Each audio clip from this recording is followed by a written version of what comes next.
Speaker, and I'd like to thank my good friend Mr. Garrett for organizing this on this important topic. Today we passed several bills about Iran. One was the House Resolution 676 calling out the Iranian regime to stop suppressing and oppressing their citizens that just want those things that are innate to all human beings on this planet that we believe in as Americans, and that are those unalienable rights that come from our Creator of life, liberty, and pursuit of happiness. The Iranian people are staging legitimate protests to condemn the Iranian regime for corruption of the economy and funding of terrorist organizations while neglecting the basic needs of the Iranian citizens, only to have their protests in opposition of the corruption by the Iranian regime to be shut down and crushed through unwarranted bloodshedding and arrest. And if you look at the Iranian regime over the last 30 years, since they took control of Iran, it's been nothing but bloodshed and mayhem. And if you look at the conflicts that we've been involved in the Middle East, since the entry of Afghanistan and the Iraqi wars, if you look at our servicemen and women that have been harmed in those battles or injured or died, 90% of those, or 70% of those, were caused by IEDs. 90% of those IEDs were supported and produced by the Iranian regime. The people of Iran stood up in 2009.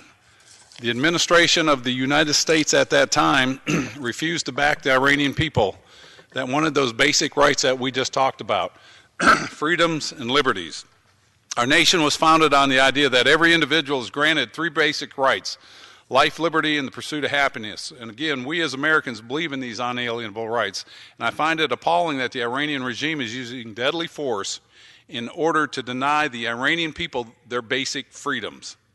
You know, we're at the 21st century in the world, and you see a clear divide. The Western ideologies that believe in these God-given rights that we have, and then you see the regimes and dictatorships around the world that are suppressing the very innate abilities that we're all born with. And they're trying to suppress these innate abilities, and by doing that, they do it through intimidation, coercion, torture, death.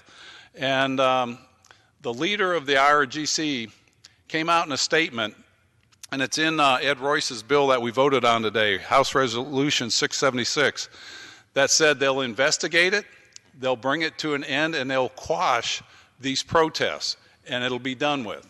And so that's the intent of the Iranian regime, is to bring this to an end through force, because they fear free-thinking people. And we are so blessed in our country of having the ability to speak out, to be able to protest peacefully, to assemble peacefully, and that's something I think sometimes we as Americans take for granted. And this is something that all you have to do is look at what's going on around the world to see a despotic regime that is afraid of empowering their people.